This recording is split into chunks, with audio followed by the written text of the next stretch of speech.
न जाने क्यों रोहित रोज दूध का गिलास फेंक देता। मुझे उसकी यह हरकत बहुत बुरी लगती। मैंने उसे कई बार मना भी किया और कहा कि जब मम्मी जी इतने प्यार से दूध लेकर आती हैं तो फिर उसे पी लिया करो, लेकिन वह बात ही नहीं मानता और उस दूध को फेंक देता।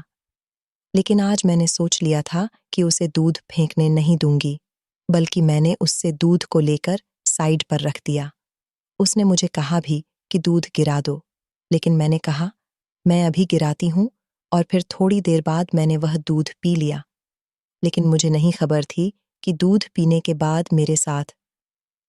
मेरा नाम पम्मी है और मेरी उम्र 30 साल है। मैं एक विधवा हूँ और विधवा होने के बाद अपनी ससुराल में ही रह रही हूँ। मेरी शादी 3 साल पहले ही किशन से हुई थी। किशन मेरी मम्मी की सहेली के रिश्तेदार थे।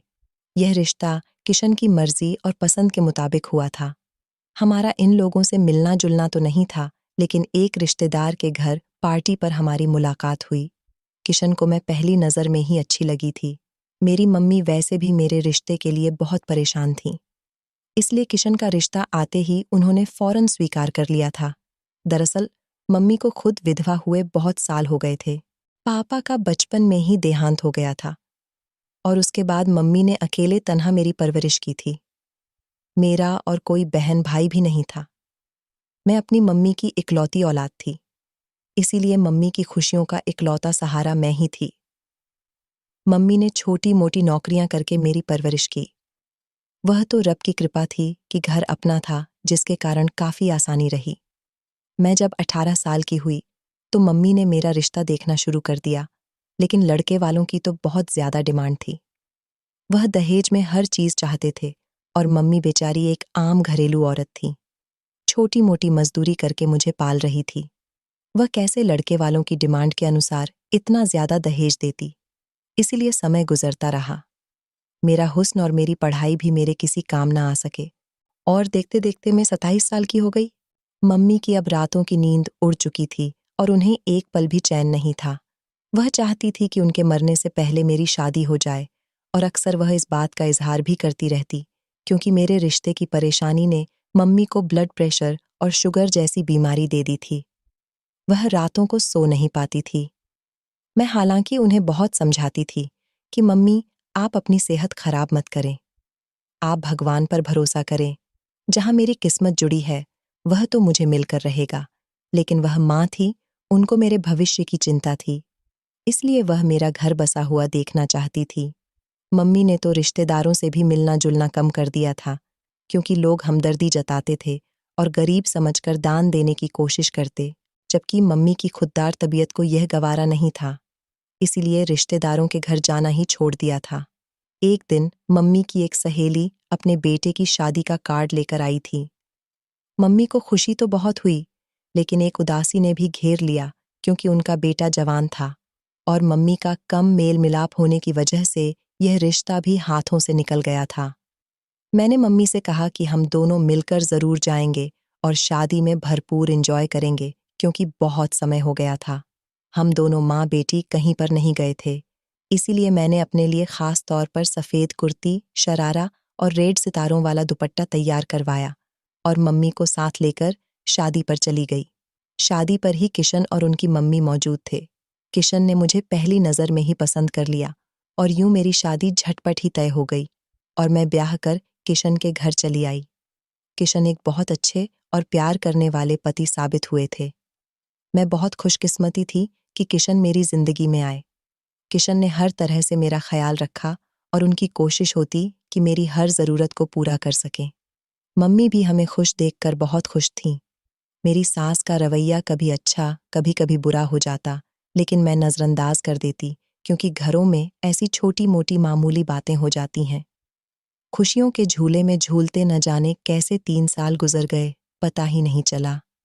किशन मुझे बहुत कम मम्मी की तरफ रहने देते थे, क्योंकि उनका कहना था कि मैं तुम्हारे बगैर एक पल भी नहीं रह सकता, इसलिए वह मुझे मायके में रात को नहीं रहने देते थे। अपने साथ लेकर जाते और अपने साथ ही वापस ले आते, क्योंकि उनका कहना था कि मैं तुम्हारे बगैर एक पल भी नहीं रह सकता, इसलिए वह मुझे मायके में नहीं रुकने देते थे। अपने साथ लेकर जाते और मम्मी से मिलवाकर साथ ही ले आते थे। लेकिन उस दिन मम्मी की तबीयत बहुत ज़्यादा ख़राब थी और सर्दियाँ शुरू होने वाली थीं। मम्मी का सांस उखड़ा हुआ था, जिसकी वजह से मैं बहुत परेशान थी। मेरी परेशानी को देखते हुए किशन ने मुझे मम्मी के पास रात को रुकने की अनुमति दे दी और कहा कि तुम आज यहीं पर रुक जाओ। तुम्हारी मम्मी की हालत ठीक नहीं है। मैं कल किसी समय आकर तुम्हें ले जाऊंगा। मैं खुद भी अपनी माँ के पास रुकना चाहती थी, लेकिन किशन की वजह से उनसे कह नहीं पा रही थी। लेकिन जब किशन ने खुद कह दिया, तो फिर मैं खुशी खुशी माँ के पास रुक गई। लेकिन मुझे नहीं पता था कि मेरा यहाँ पर रुकना मेरी सारी जिंदगी की बर्बादी बन जाएगा। मुझे ऐसा दुख मिलेगा जिससे मैं कभी निकल नहीं सकूंगी। किशन मुझे छोड़कर वापस चले गए थे। मम्मी की हालत भी अभी अच्छी नहीं थी। मैंने उनको दवा देकर लिटा दिया और उनके लिए सूप बनाने किचन में चली आई, क्योंकि सूप पीकर उनको काफ़ी अच्छा महसूस होता था।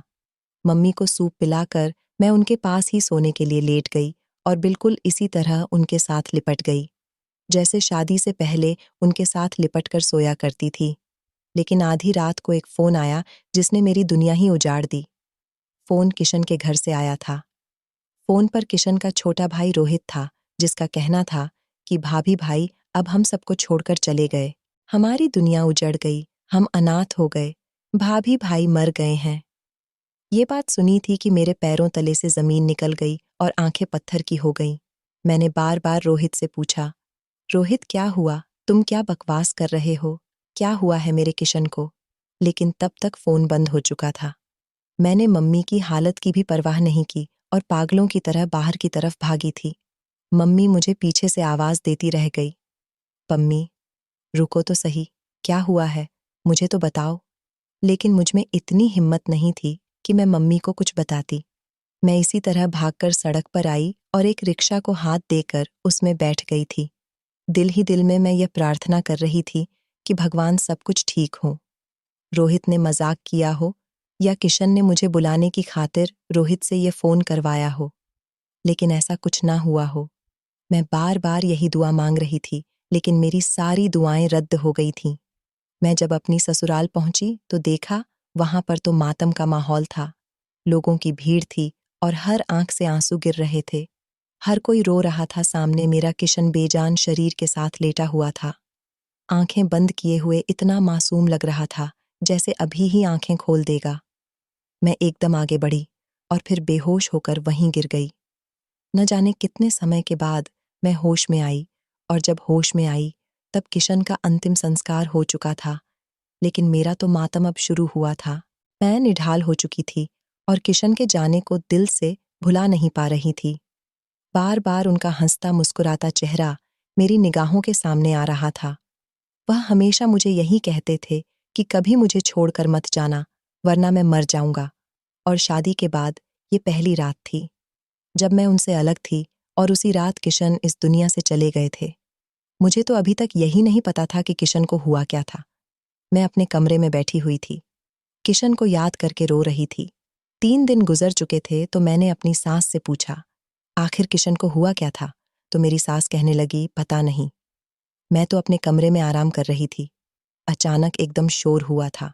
मैं बाहर आई तो देखा रोहित चिल्ला रहा था और चीख रहा था। मैं दिल पर हाथ रखे आगे बढ़ी तो देखा किशन नीचे फर्श पर गिरा हुआ था। उसका सोते सोते ही देहांत हो गया था। रोहित उसके कमरे के बाहर से गुजर रहा था। किशन को जमीन पर गिरे देखकर उसके पास चला गया, जिसकी वजह से उसे किशन की मौत का पता चल गया। मेरी सास रोते हुए कहने लगी और मैं खाली खाली निगाहों से उन्हें देखती रह गई। ऐसा लगने लगा जैसे किशन की मौत की मैं जिम्मेदार हूं।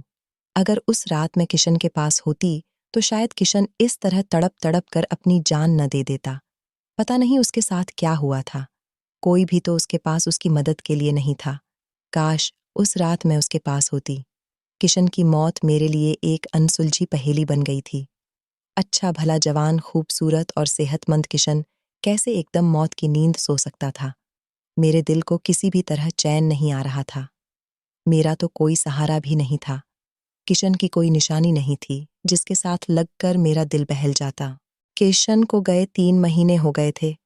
मैं वापस अपनी माँ के घर जाना चाहती थी, लेकिन मेरी सास ने मुझे आने नहीं दिया।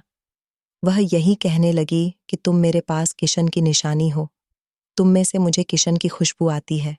मैं तुम्हें वापस नहीं जाने दूंगी। इसलिए मैं उनके पास ही रह गई। मम्मी से जब मैंने पूछा तो उनका भी यही कहना था कि ये तुम्हारी अपनी मर्जी है। अगर तुम अपनी ससुराल में रहना चाहो तब भी मुझे कोई ऐतराज़ नहीं, लेकिन अगर तुम वापस भी आना चाहो तब भी मुझे कोई ऐतराज़ नहीं, बल्कि खुशी होगी। फिर मैंने ससुराल में रहने का ही फैसला कर लिया। लेकिन कुछ समय बाद मम्मी की हालत बहुत खराब हो गई, तो मैं वापस अपनी माँ के पास चली आई। किशन को मरे हुए अब 1.5 साल हो चुका था। अचानक एक दिन मेरी सास घर पर चली आई और मेरे साथ लगकर खूब रोने लगी। मेरा अपना जख्म भी अभी ताज़ा हो गया था। कुछ देर बैठकर उन्होंने अपने आने की वजह बताई, जिसे सुनकर मैं और मेरी मम्मी शौक में रह गए। हम एक दूसरे की शक्ल देखते रहे। हमें उम्मीद नहीं थी कि किशन की मम्मी इस वजह से हमारे घर आई होगी।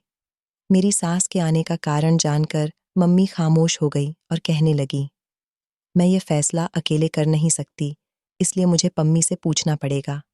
अगर पम्मी की मर्जी हुई तो मैं आपको हाँ में जवाब दे दूंगी, वरना फिर आप गुस्सा मत कीजिएगा। मेरी मम्मी ने नरमी से बात करके उन्हें समझा दिया। तो मेरी सास के जाने के बाद मम्मी ने मेरी इस रिश्ते के बारे में राय जानना चाहा, तो मैंने साफ तौर पर मना कर दिया और कहा कि मैं किशन के साथ बेवफाई नहीं कर सकती। मुझे रोहित से शादी नहीं करनी, इसलिए आप मेरी सास को साफ साफ मना कर दें। उस घर में मैं किशन की दुल्हन बनकर गई थी और अब दोबारा उसी घर में रोहित की दुल्हन बनकर जाऊं, ये मुझे गवारा नहीं। मम्मी ने इस तरह मेरा इनकार मेरी सास तक पहुंचा दिया, लेकिन मेरी सास ने तो वह इनकार जैसे दिल पर ले लिया और बिस्तर से लग गई। उनकी तबीयत खराब हो गई और वह बार बार मुझे बुलाने लगी। रोहित ने मुझे फ़ोन करके मेरी सास की हालत के बारे में बताया और कहा कि आप बस एक बार आ जाएं। मम्मी की हालत बहुत खराब है और वह बार बार आपको पुकार रही है। आप एक बार आ जाएंगे तो शायद उनका दिल बहल जाएगा और वह आपके इनकार के सदमे से बाहर निकल सकेंगी। रोहित की बात पर मैं खामोश हो गई थी और फिर मैंने रोहित से कहा कि मुझे तुमसे शादी पर ऐतराज़ नहीं है। असल में मैं शादी ही नहीं करना चाहती। एक बार मैंने शादी कर ली है और दोबारा अब शादी नहीं करना चाहती। मैं पूरी जिंदगी अपने किशन के नाम पर जीना चाहती हूँ, इसलिए मुझे माफ़ कर देना। लेकिन मेरी बात सुनकर रोहित कहने लगा, मैं खुद भी आपसे शादी के लिए तैयार नहीं हूँ। आप मेरे लिए बहुत ही सम्मान का स्थान रखती हैं। मैंने हमेशा आपको अपनी भाभी समझा है और आपको इज्जत और सम्मान दिया है, इसीलिए मैं रिश्ते के बारे में सोच भी नहीं सकता। मैंने माँ को भी मना कर दिया था, लेकिन वह नहीं मानी। वह आपसे बहुत मोहब्बत करती है क्योंकि आप किशन भाई की पत्नी थीं और अब उनकी विधवा हैं। इसलिए माँ आपको अपने साथ अपनी ही नज़रों के सामने रखना चाहती है। लेकिन अगर आप राजी नहीं हैं तो कोई बात नहीं, मैं माँ को मना लूंगा। आप बस कभी कभार चक्कर लगा लिया करें। रोहित ने तरीके से बात खत्म कर दी और मुझे भी तसल्ली हो गई। लेकिन मेरी सास किसी भी तौर पर नहीं मान रही थी और उनकी हालत भी नहीं संभल रही थी। आखिरकार मेरी मम्मी भी मेरी सास की साइड हो गई और उन्होंने भी मुझ पर प्रेशर डालना शुरू कर दिया और कहा कि तुम रोहित से शादी कर लो। इस तरह मैं भी सुकून से मर सकूंगी। आखिर कब तक मैं तुम्हें विधवा के चोले में देखती रहूंगी? तुम मेरी इकलौती औलाद हो। मैं तुम्हें इस तरह इन सफ़ेद कपड़ों में देखकर अंदर ही अंदर मरती रहती हूँ। मैं चाहती हूँ कि अब तुम्हारी जिंदगी में भी फिर खुशियाँ आ जाएं। जो किस्मत में होना था वह हो गया। किशन और तुम्हारा साथ यहीं तक था। अब तुम किशन को दिल से निकाल दो और अपनी जिंदगी की नई शुरुआत करो। अगर तुम अपनी जिंदगी में सेट हो जाओगी तो मैं भी सुकून की मौत मर सकूंगी। मम्मी ने अपना वही मशहूर रटा रटाया डायलॉग दोहरा दिया, जिससे मुझे बहुत चिढ़ थी। और अभी मैं गुस्से में चिढ़ गई और कहा, आप हमेशा यह डायलॉग दोहराकर मुझे जज्बाती ब्लैकमेल कर लेती हैं। ठीक है, मैं तैयार हूँ। आप मेरी सास को हाँ कह दें। जो फैसला इतने दिनों से नहीं हो पा रहा था, वो मैंने एकदम अचानक कर दिया। माँ भी मेरे फैसले को सुनकर बहुत खुश हुई और मुझे खुश रहने का आशीर्वाद देते हुए खुद रोने लगी। मैंने मम्मी के गले लगकर उन्हें चुप कराया। मैं खुद भी अपने अचानक फैसले पर एकदम हैरान हो गई थी, लेकिन कहीं न कहीं एक सुकून यह भी था कि इस तरह मैं किशन के साथ जुड़ी रहूंगी। कल अगर मेरी माँ कहीं और मेरी शादी कर देती, तो मैं किशन को इतनी आज़ादी से याद नहीं कर सकती थी, जिस तरह उनके अपने घर में उनके छोटे भाई के सामने कर सकती थी। और फिर वह घर किशन का था। उस घर से किशन की यादें जुड़ी थीं। वह कमरा जिसमें मैं और किशन ने खूबसूरत पल गुजारे थे। वह कमरा मुझसे छिन जाता, लेकिन रोहित से शादी करने के बाद वह घर हमेशा हमेशा के लिए मेरा हो जाना था। मैं किशन से हमेशा जुड़ी रहती। यही सब सोचकर मैंने यह फैसला दे दिया था। मम्मी ने सुबह होते ही मेरी सास को यह खबर पहुंचा दी थी और वह उसी दिन खुशी खुशी मिठाई लेकर मेरे पास चली आई और मेरा मुंह मीठा करवाया था। शगुन के तौर पर कुछ पैसे मेरे हाथ पर रख दिए थे। मेरी सास ने बैठे बैठे 3 दिन बाद की शादी भी रख दी थी। मैं इतनी जल्दी तैयार नहीं थी, लेकिन मेरी सास कहने लगी, नेक काम में देर नहीं करनी चाहिए और मैं नहीं चाहती कि मेरी बेटी अब और मुझसे ज्यादा दूर रहे। अपनी सास की इतनी मोहब्बत पर मैं निढाल हो गई और मैंने उनकी रजामंदी के आगे सर झुका दिया। शादी का दिन फाइनल हो गया था, इसलिए मेरी सास ने तैयारियां शुरू कर दी थीं, जबकि मैंने अपनी माँ को साफ मना कर दिया था कि वह किसी भी तरह की कोई तैयारी न करे, क्योंकि मेरे पास सब कुछ था और अब मेरी कौन सा पहली शादी थी। लेकिन मम्मी ने अपने तौर पर मेरे लिए फिर भी कुछ चीजें खरीदीं। शादी का दिन भी आ गया था। मैं शादी में एक सुनहरे जोड़े में दुल्हन बनकर तैयार बैठी थी और मुझे बार बार किशन की याद सता रही थी। वह मुझे इस तरह देखते तो खुशी से झूम जाते। उन्हें मैं हमेशा से सजी धजी और साफ सुथरी अच्छी लगती थी। वह मुझे यही कहते थे कि मैडम जी तैयार रहा करो, मैं तुम्हें खुश और तरोताज़ा देखना चाहता हूँ। और आज इस मौके पर मुझे उनकी याद सता रही थी। मेरी आंख से आंसू बह निकले। मैं रोहित की पत्नी बन चुकी थी। अब मैं रोहित के साथ विदा होकर इस घर में वापस आ गई। मुझे नहीं मालूम कि रोहित इस रिश्ते पर राजी था या नहीं, लेकिन वह जरा चुपचाप लग रहा था। इससे पहले तो रोहित के साथ मैं काफी फ्री थी। रोहित भी मुझसे काफी बातें कर लिया करता था, लेकिन अब रिश्ता बदल गया था। इसलिए कुछ अंदाजा नहीं था कि आगे हम एक दूसरे के साथ कैसे व्यवहार करने वाले हैं। इस घर में मेरी हैसियत तो एक बहू की ही थी, लेकिन अब मेरा कमरा बदल चुका था। पहले मैं किशन के कमरे में थी और अब मैं रोहित के कमरे में आ गई थी। आज की रात मेरी सुहाग रात थी, लेकिन दिल में कोई उमंग नहीं थी, बल्कि मुझे बहुत अजीब लग रहा था। रोहित कमरे में आया तो मेरा दिल उछलकर गले में आ गया। मैं जल्दी से सिमटकर बैठ गई। रोहित भी मेरे ही करीब बैठ गया। मैंने सोच लिया था कि मैं रोहित से बात करूंगी कि वह मुझे कुछ दिन का समय दे। मैं इस रिश्ते को पहले दिल से स्वीकार करना चाहती थी, लेकिन रोहित ने बेकरारी से मेरा हाथ पकड़ लिया। मैं उसकी हरकत पर दंग रह गई। मुझे उससे बिल्कुल भी ये उम्मीद नहीं थी। वह इतनी जल्दी कैसे भाभी और देवर के रिश्ते को भूल सकता था। भले ही अब मैं उसकी पत्नी थी, लेकिन कल तक मैं उसकी भाभी थी। मैंने जल्दी से अपना हाथ रोहित के हाथ से छुड़ा लिया। रोहित कहने लगा, पम्मी अब आप मेरी पत्नी हैं। आप पर मेरा पूरा हक है। मुझसे यूं दूर न रहो। यह कहकर रोहित मेरे और करीब सरक आया। इससे पहले कि वह अपने पति होने का हक पूरा करता, एकदम ऐसा लगा जैसे रोहित को करंट लगा हो। वो उछलकर पीछे हट गया था। उसके चेहरे पर डर साफ दिखाई दे रहा था। ऐसा लग रहा था जैसे उसने कोई भयानक चीज देख ली हो। उसकी आंखें फटी की फटी रह गईं। वह जल्दी से जाकर सोफे पर बैठ गया। मुझे समझ नहीं आ रहा था रोहित की ऐसी हालत क्यों हो रही थी, और फिर रोहित मुझे खुद ही कहने लगा कि आप बेड पर सो जाएं और मैं सोफे पर सो जाता हूँ। मुझे भी इस बात पर कोई एतराज नहीं था, बल्कि इस बात का सुकून था, क्योंकि मैं खुद उससे बहुत झिझक महसूस कर रही थी। इसलिए मैंने चुपचाप उठकर अपने कपड़े बदले और सोने के लिए लेट गई। मुझे यहाँ पर नींद नहीं आ रही थी। बार बार किशन का ख्याल दिमाग पर छा रहा था। ऐसा लग रहा था कि जैसे मैंने किशन से बेवफाई की है और वह मुझसे शिकवा कर रहे हैं। मैं ख्यालों ही ख्यालों में उनसे माफी मांग रही थी। रोहित तो न जाने कब का सोफे पर सो चुका था, लेकिन मेरी आंखों से नींद कोसों दूर थी और फिर न जाने किस समय मेरी आंख लग गई। सुबह के समय जब मैं कमरे से बाहर निकली तो मेरी सास ने मुझे गहरी नजरों से देखते हुए खुश रहने का आशीर्वाद दिया। मैं खामोश नजरों से उन्हें देखती रह गई। कुछ दिन इसी तरह गुजर गए कि एक दिन मेरी सास मुझसे कहने लगी, बहू रोहित तुम्हारे साथ अच्छा तो है ना? मैंने कहा कि मम्मी जी अच्छा है, तो कहने लगी, क्या तुम दोनों के बीच पति पत्नी वाला संबंध बन गया है या नहीं? अपनी सास की बात सुनकर मैं शर्म से पानी पानी हो गई और सर झुका दिया। मेरी सास भी जैसे समझ गई और कहने लगी, तुम चिंता मत करो, रोहित तुम्हारी तरफ जरूर झुकेगा। दरअसल रोहित इस रिश्ते पर राजी नहीं था।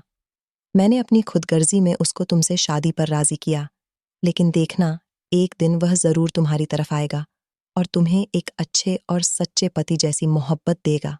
मैंने अपनी सास की बात सुनकर सिर झुका दिया। रोहित और मेरी शादी को 10 दिन गुजर चुके थे, लेकिन शादी की पहली रात रोहित जिस बेकरारी से मेरे पास आया था, अब वह बेकरारी खत्म हो चुकी थी।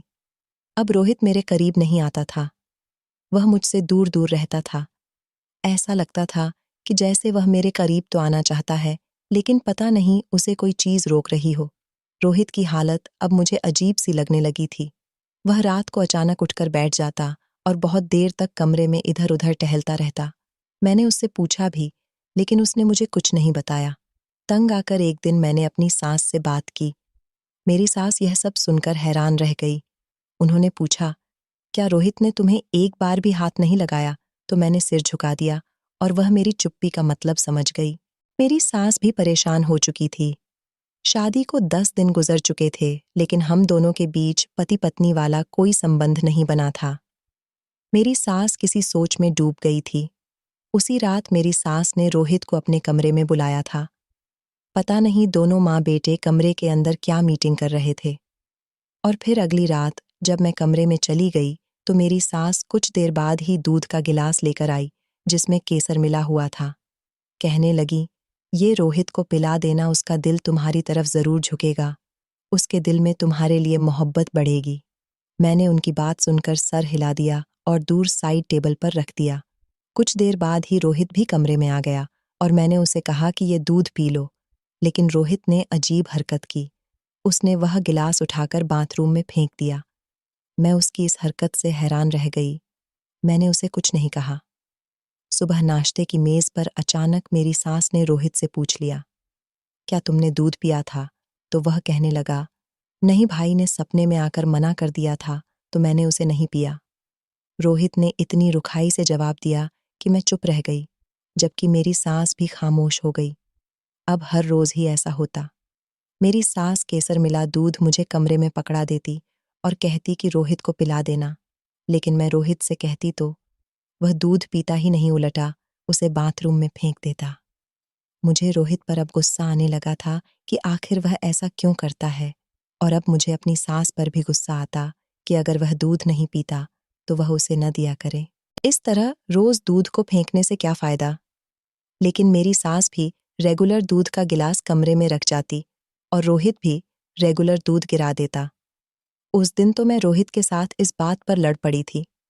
रोहित, ये जो तुम कर रहे हो बहुत गलत बात है। आखिर मम्मी जी इतनी मोहब्बत से तुम्हें दूध का गिलास देकर जाती हैं और तुम हो कि उसे गिरा देते हो। कितनी बुरी बात है, इस तरह दूध का अपमान होता है। खाने पीने की चीजों का सम्मान करना चाहिए और मम्मी का भी दिल टूटता है।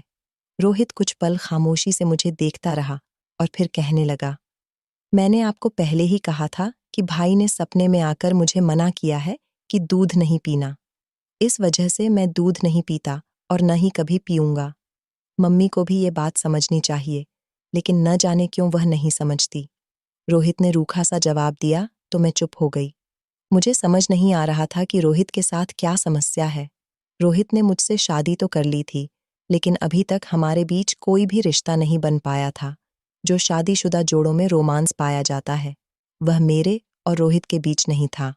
मैंने भी कोशिश नहीं की थी और कुछ वह भी मुझसे अजनबी सा बना रहता और मैं भी उससे दूरी बनाए रखती थी। पहले हमारा जो संबंध था वह देवर भाभी का था, अब तो वह भी नहीं रहा। पहले कम से कम मैं भाभी होने के नाते उससे काफ़ी बातचीत कर लिया करती थी और वह भी मुझसे काफ़ी बातें किया करता था, लेकिन अब वह देवर भाभी वाला रिश्ता खत्म हो गया था, इसलिए वह मुझसे अब बातें भी नहीं करता था। अब जब भी मुझसे बात करने की कोशिश करता तो उसके शब्दों में झिझक होती थी और मैं भी उससे बातें करते हुए झिझक महसूस करती थी। उन्हीं दिनों मुझे बुखार हो गया। मौसम बदल रहा था तो मैं भी उसके लपेटे में आ गई। नज़ला, जुकाम और बुखार ने मेरी हालत पतली कर दी थी, मैं ज्यादातर कमरे में पड़ी रहती। 2 दिन तक मुझे कुछ होश नहीं था। मेरी सास और रोहित ने मेरा बहुत ख्याल रखा और जब मेरी तबीयत संभली तो मैं हवा बदलने के लिए अपनी मम्मी की तरफ आ गई। मेरी सास ने मुझे खुश दिली से अनुमति दे दी थी। मम्मी की तरफ आकर भी मेरी तबीयत पर सुस्ती छाई रही। मम्मी मुझे कभी कुछ बनाकर देती और कभी कुछ खिलाती, लेकिन मेरा दिल कुछ खाने को करता ही नहीं था। इस बुखार ने मुझे अंदर से निचोड़ कर रख दिया था। 1 हफ्ता बीमारी से लड़ते लड़ते आज मेरी तबीयत कुछ संभली थी तो मैंने सोचा अपनी पुरानी सहेली पूनम से मिलकर आती हूँ। मम्मी से जब मैंने पूनम के बारे में पूछा तो वह कहने लगी, कल उसकी माँ मुझे मिली थी, वह भी घर आई हुई है, तुम जाकर मिलाओ। अच्छा है, तुम्हारा दिल बहल जाएगा। मैं पूनम के पास चली आई। पूनम मुझे सामने ही मिल गई। वह मुझे देखकर बहुत खुश हुई और कहने लगी, मैं भी तुम्हारे बारे में ही सोच रही थी और तुमसे मिलने के लिए आज आने का इरादा था। चलो, अच्छा हुआ तुम आ गई। कितने दिन हो गए थे हमें मिले हुए। पूनम ने मुझे देखकर मेरा बहुत ही अच्छे से स्वागत किया था। मैंने पूनम से कहा कि मेरा भी बहुत दिल चाह रहा था कि मैं तुमसे मिलूं, लेकिन तबीयत इतनी खराब थी कि आज ही उठी हूं तो फौरन चली आई। और फिर पूनम के साथ इधर उधर की बातें करने के दौरान समय गुजरने का एहसास ही नहीं हुआ। अचानक पूनम ने मुझे बातों बातों में रोहित के बारे में पूछ लिया। तुम्हारा देवर, मेरा मतलब है तुम्हारा पति, तुम्हारे साथ ठीक तो है ना? तो मैंने गहरी सांस भरकर कहा, वह ठीक है, बस मेरे दिल से अभी किशन की याद नहीं जाती। मैं कोशिश तो करती हूँ कि रोहित के साथ सच्चे दिल से अपने रिश्ते की शुरुआत करूं और उसके साथ शादीशुदा जिंदगी की शुरुआत करूं। उसे पत्नी होने का सारा हक और प्यार दूं। लेकिन क्या करूं? घर भी एक है और उस घर में पहले किशन की पत्नी बनकर गई थी और अब रोहित की पत्नी बनकर रह रही हूं, तो मेरे लिए यह बहुत मुश्किल है, इतनी जल्दी पुरानी यादों से पीछा छुड़ाना।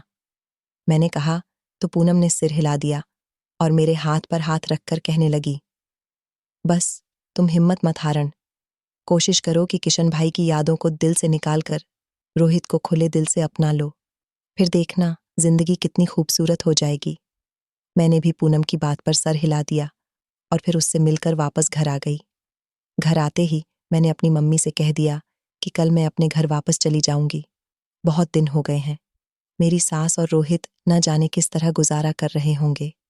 मेरी बात सुनकर मम्मी कहने लगी, हाँ, मैं भी तुम्हें यही कहने वाली थी कि तुम्हें काफी दिन हो गए हैं, तुम 2-4 दिन के लिए चली जाओ, फिर बाद में चाहे तो आ जाना। मैंने कहा, ठीक है। मैं उठकर कमरे में आ गई और अपने कपड़े बैग में रखने लगी। सुबह होते ही नाश्ता करके मैंने माँ से कहा, माँ मुझे छोड़ आइए। माँ मुझे छोड़ने के लिए घर चली आई। मेरी सास मुझे देखकर बहुत खुश हुई और कहने लगी, मैं रात को तुम्हें बहुत याद कर रही थी और कह रही थी, कितने दिन हो गए हैं, मेरी बेटी घर वापस नहीं आई। मैं सोच रही थी कि आज जाकर तुम्हें ले आऊं। अच्छा हुआ तुम खुद ही आ गई। मेरी सास ने बहुत मोहब्बत से कहा तो मैं भी उनके गले से लग गई। शाम को रोहित आया तो उसने मुझे देखा तो एकदम से ठिठक कर रुक गया, जैसे कुछ कहते कहते रुक गया हो। फिर वह कमरे में चला गया। मुझे थोड़ी सी मायूसी हुई। मुझे लगा कि रोहित मेरे इतने दिनों की गैर मौजूदगी को महसूस करेगा और मुझे एक बार कहेगा जरूर कि उसने मुझे मिस किया था, लेकिन उसने तो कोई भी बात नहीं की, बल्कि खामोशी से चला गया। मैंने सोचा शायद अपनी माँ के सामने कहने से हिचकिचा रहा हो। कमरे में जाकर मुझे जरूर कहेगा कि मैंने तुम्हें मिस किया था, लेकिन मैं कमरे में गई। तब भी रोहित कुछ नहीं बोला और मेरी सास फिर दूध का गिलास ले आई, लेकिन रोहित कमरे में मौजूद नहीं था।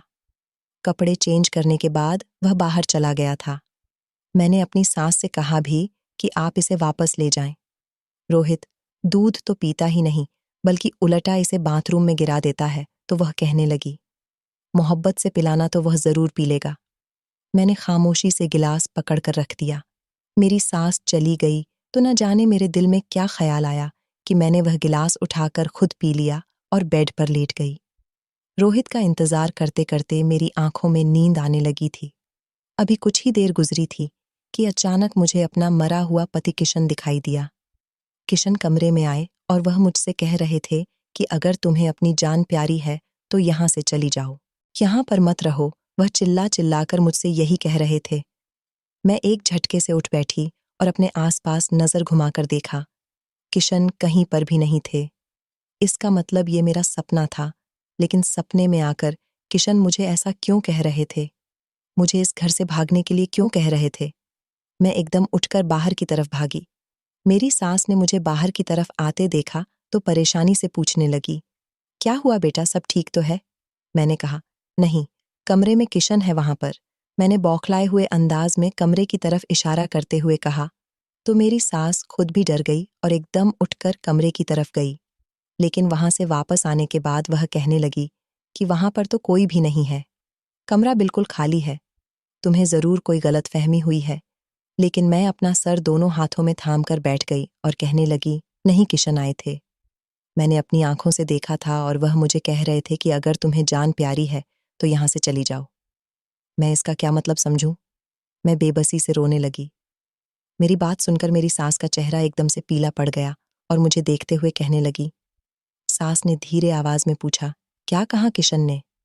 तो मैंने बताया, वह कह रहे थे कि अगर तुम्हें जान प्यारी है तो यहां से चली जाओ। मेरी बात सुनकर मेरी सास हारे हुए अंदाज में सोफे पर गिर सी गई।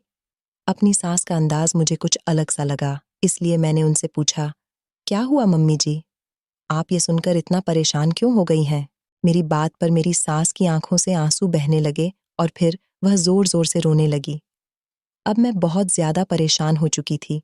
न जाने मेरी सास के साथ क्या समस्या थी जो वो ऐसे कह रही थी। कुछ देर बाद मेरी सास रो रो कर थक गई तो फिर कहने लगी, कुछ नहीं बेटा, बस यूं ही मेरा दिल भर आया था। लेकिन मैंने अपनी सास से कहा कि मम्मी जी, यूं ही दिल नहीं भरा था, बल्कि जरूर कोई ना कोई बात है। आपको मेरी कसम, मुझे सच बताएं, आखिर क्या बात है? मैंने अपनी कसम देकर अपनी सास को मजबूर कर दिया तो कुछ पल खामोश रहने के बाद वह कहने लगी, बेटा, मैं तुमसे जो भी कहूंगी बिल्कुल सच कहूंगी, इसलिए तुम सच को स्वीकार करना और हो सके तो मुझे और रोहित को माफ कर देना। मेरी सास ने कहा तो मैं उनकी तरफ उलझन भरी निगाहों से देखने लगी और फिर उनसे पूछा, क्या बात है? ऐसी क्या बात हो गई? तो मेरी सास कहने लगी, यह बात उस दिन से शुरू होती है जब मैंने तुम्हें पहली बार देखा था। अब मैंने भी तुम्हें उसी दिन देखा था और रोहित ने भी तुम्हें उसी दिन देखा था। मुझे तुम किशन के लिए बहुत पसंद आई थी। मैंने घर आकर जब किशन से इस रिश्ते की बात की तो वह खुशी से खिल उठा। मुझे उसका चेहरा देखकर उसके दिल का हाल पता चल गया था। इसलिए जब हम दोनों माँ बेटा यह बात कर रहे थे तो रोहित भी वहां पर चला आया। मैंने रोहित को भी अपनी खुशी में शामिल करना चाहा, लेकिन उसका चेहरा बुझ सा गया था और आंखों की चमक एकदम खत्म हो गई थी। मैंने अपनी खुशी में महसूस ही नहीं किया और किशन का रिश्ता तुम्हारे लिए मांगने चली आई। अब मैंने रिश्ता पक्का होते ही जल्दी ही शादी पर जोर दिया और तुम दोनों की जल्दी ही शादी करवा दी। लेकिन मुझे नहीं मालूम था कि यह मेरी कितनी बड़ी गलती है। मेरे बेटा रोहित ने इस बात को अपनी बड़ी हार समझा। रोहित ने जब तुम्हें उस दिन शादी पर देखा था तो तुम उसे अच्छी लगी थी और तुम्हें अपनाने का फैसला कर बैठा था। वो मुझसे तुम्हारे बारे में बात करना ही चाहता था, लेकिन इससे पहले ही मैंने किशन के लिए तुम्हें पसंद कर लिया। रोहित ने दोबारा ये बात फिर मुझसे नहीं की और खामोश हो गया। उसने दिल ही दिल में अपनी मोहब्बत दबा ली थी। उसका ख्याल था कि शायद समय गुजरने के साथ साथ यह बात खुद ब खुद खत्म हो जाएगी। लेकिन जब तुम शादी करके हमारे घर आ गई तो हर समय उसकी निगाहों के सामने रहने लगी। रोहित की प्यासी नजरें तुम्हारे चेहरे को देखती रहती और तुम इस बात से बेखबर थी। इसलिए मैंने जब महसूस किया कि रोहित तुम्हें पसंद करता है, मैंने उसे बहुत डांटा और बुरा भला कहा और उसे समझाया कि अब ये ख्याल दिल से निकाल दो, क्योंकि पम्मी अब तुम्हारी भाभी बन चुकी है और उसकी तरफ इन नज़रों से मत देखो, बल्कि उसे सम्मान की नज़रों से देखो। लेकिन रोहित मेरे साथ बहुत लड़ा और कहने लगा, लेकिन मेरी बात सुनते ही रोहित गुस्से से बिखर गया था। वह चीखने लगा और बोला, आपने मेरे साथ बहुत बुरा किया है। जब भी कोई अच्छी चीज़ होती है, आप हमेशा भाई को दे देती हो और अब भी ऐसा ही किया है। आपने मेरे साथ मेरे दिल की खुशी, मेरी मोहब्बत अपने उठाकर भाई की गोद में डाल दी। मैं यह बात कैसे भुला दूं? रोहित के दिल में पनपते हुए ये बगावत के जज्बे मुझे खतरे का अलार्म लग रहे थे, लेकिन फिर भी मैं उसे समझाती रहती थी। अब रोहित ज्यादातर खामोश रहने लगा था, लेकिन फिर भी मुझे उससे डर लगता और एक दिन जब तुम अपनी माँ की तरफ गई हुई थी, रोहित और किशन का तुम्हारी बात को लेकर झगड़ा हो गया। किशन ने अपने भाई पर जिंदगी में पहली बार हाथ उठाया था, क्योंकि रोहित ने तुम्हारे बारे में कुछ गलत बातें बोली थीं। लेकिन किशन ने जब रोहित पर हाथ उठाया, तो रोहित बदले की आग में अंधा हो गया और उसने बिल्कुल भी ना देखा कि उसके सामने उसका बड़ा भाई खड़ा है। उसने गला दबाकर अपने भाई को मार दिया। मैं उन दोनों को रोकती रही, लेकिन किसी ने मेरी न सुनी। किशन रोहित से अपने आप को बचाने की कोशिश कर रहा था। मैं भी पूरी ताकत से रोहित को खींच रही थी, लेकिन पता नहीं रोहित में इतनी ताकत कहाँ से आ गई थी। उसने मुझे धक्का दे दिया और एक भाई के हाथों दूसरे भाई का कत्ल हो गया। मैं एक बेटा खो चुकी थी और दूसरा बेटा खोना नहीं चाहती थी। इसलिए सबसे यही कहा कि किशन की मौत सोते हुए हो गई थी। शायद उसको हार्ट अटैक आया था। अगर लोगों को सच्चाई पता चल जाती कि भाई ने भाई को मार दिया है, तो मेरा एक बेटा तो वैसे ही मर गया था, दूसरा भी जेल की सलाखों के पीछे होता। मैं बूढ़ी माँ किसके सहारे रहती। किशन के मरने के बाद रोहित ने मुझे कहा कि जाकर भाभी के लिए रिश्ता मांगो, मुझे उनसे शादी करनी है। मैं खामोश निगाहों से उसे ताकती रह गई, जिसे अब भी इस बात का एहसास नहीं था कि उसने अपने भाई को मार दिया है। मैं तुम्हारे घर जाकर तुम्हारा रिश्ता ले आई और फिर तुम दोनों की शादी करवा दी। लेकिन शादी की पहली ही रात रोहित जैसे ही तुम्हारे करीब गया था, उसे अपने मरे हुए भाई की शक्ल दिखाई दी थी।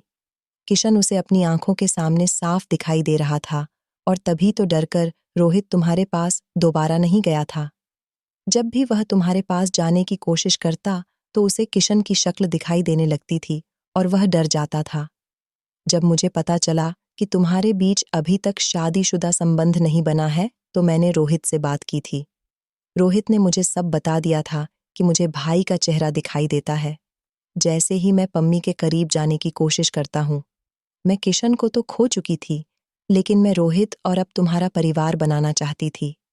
मैं चाहती थी कि अब तुम दोनों जिंदगी में हंसी खुशी रहो। इसलिए मैं दूध में कुछ ऐसी चीज मिलाकर देती थी कि जिससे रोहित वह दूध पी लें और फिर उसे कुछ होश न रहे और तुम दोनों के बीच शादीशुदा रिश्ता बन जाए। लेकिन अब रोहित को अपने भाई के मरने के लिए पछतावा हो रहा था, इसलिए वह जानबूझकर वह दूध नहीं पीता था, ना ही तुम्हारे करीब जाना चाहता था। वह अक्सर सपने में किशन को देखता है। किशन उससे नाराज नजर आता है तो उठकर बैठ जाता है। रोहित का पछतावा शुरू हो चुका है, इसलिए वह तुम्हारे करीब भी नहीं आता, क्योंकि जैसे ही वह तुम्हारी तरफ कदम बढ़ाता है, उसे अपने सामने किशन खड़ा नजर आता है, तो रोहित डर जाता है और पीछे हट जाता है। रोहित अब पछता रहा है और बार बार कभी किशन से और कभी मुझसे माफी मांगता है, लेकिन मैं उसे कैसे माफ कर देती, जिसने मेरे बेटे को मुझसे छीन लिया। सिर्फ एक औरत को पाने की खातिर उसने मेरा घर उजाड़ दिया। अगर रोहित पहले इस बात को समझ लेता, तो शायद आज हालात अलग होते, लेकिन उसने अपनी जलन और मोहब्बत में अंधे होकर एक ऐसा कदम उठा लिया कि मेरी दुनिया ही उजाड़ दी। लेकिन अब वह पछता रहा है। मैंने उसे समझाने की कोशिश की कि जैसे भी हो, अब तुम पम्मी का साथ निभाने की कोशिश करो और उसे इज्जत और मोहब्बत दो। वह तुम्हारी पत्नी है, लेकिन वह कहता है कि मेरे बस में नहीं है। मैं जैसे ही पम्मी के करीब जाने की कोशिश करता हूँ, किशन मेरे सामने आकर खड़ा हो जाता है और फिर मैं उससे दूर हो जाता हूँ। मैं तुम्हें यह सब नहीं बताना चाहती थी, लेकिन आज जिस तरह तुमने किशन के बारे में कहा, तो मैं तुम्हें यह सब बताने पर मजबूर हो गई, क्योंकि तुम्हें यह सब बातें जानने का पूरा हक है। लेकिन मेरी बेटी, मुझे माफ कर देना। मैं एक मजबूर और बेबस माँ थी। मैं अपने एक बेटे के बाद दूसरा बेटा खोना नहीं चाहती थी। इसलिए मैंने तुमसे और सब लोगों से यह झूठ बोला, इसलिए मुझे माफ कर देना। मेरी सास ने मेरे आगे हाथ जोड़ते हुए कहा, लेकिन मैं तो जैसे वहां थी ही नहीं। यह क्या पहाड़ तोड़ डाला था मेरी सास ने मेरे ऊपर। मेरे कंधे इस बोझ को उठाने से इनकार कर रहे थे। इतने बड़े सच ने मुझे हिलाकर रख दिया था और मुझे कुछ समझ नहीं आ रहा था कि मैं क्या करूं। मैं चुपचाप उठकर अपने कमरे में आ गई और लेट गई। अतीत की सारी बातें मेरे दिमाग में चल रही थीं। शादी के बाद जितना टाइम मैंने गुजारा, मुझे एक एक करके वह सारे पल याद आ रहे थे। मुझे इस बात पर यकीन ही नहीं आ रहा था कि रोहित, मेरे साथ यह सब कुछ कर सकता है।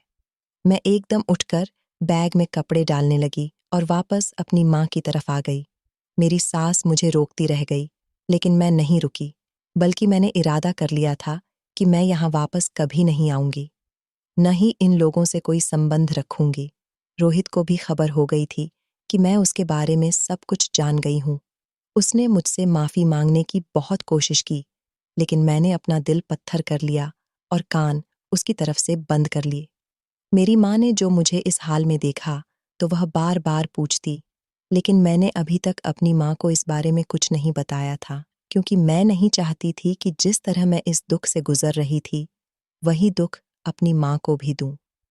रोहित बार बार मुझसे माफ़ी मांगने की कोशिश कर रहा था, लेकिन मुझे उससे कोई संबंध नहीं रखना था।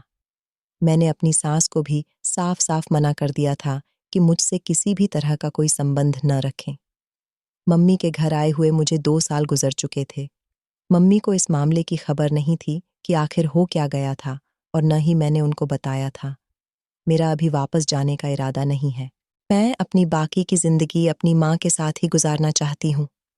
मैं रोज किशन से माफी मांगकर सोती हूँ और कहती हूँ, मुझे खबर नहीं थी कि वह आपका कातिल है, वरना मैं कभी उसे अपनी जिंदगी में शामिल न करती।